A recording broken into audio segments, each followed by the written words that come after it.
from Georgia, Mr. Ferguson. The gentleman is recognized. Mr. Speaker, I rise today in support of the FY18 budget.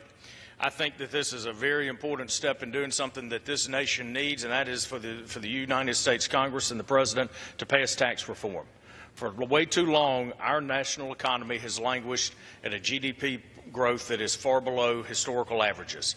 And one of the most important things that we've got to do is to grow our economy, because that leads to families being successful, rising wages, being able to have careers for themselves and their family members. And I believe that tax reform unlocks the American economy in a way that we haven't seen in decades.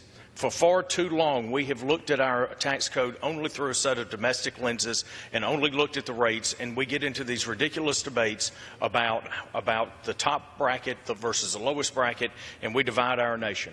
But for the first time, we are approaching our tax code through a set of global lenses that really give our American economy a chance to be competitive on the world stage. It's not simply about cutting rates. It's not simply about giving a break to one group or another and to get away from this.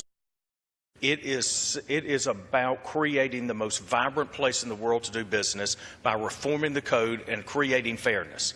And if we do that, and our American families succeed, and we see people moving from poverty into the middle class and from the middle class up, and we see entrepreneurs and we see new businesses and innovation, we are going to see growth in our economy like we've not seen in a generation.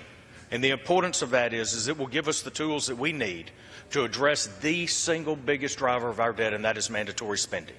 And this body must have the political courage and integrity, along with the Senate, to address mandatory spending, to have an honest conversation about Social Security, about Medicare, about Medicaid, and most importantly about welfare entitlement reform.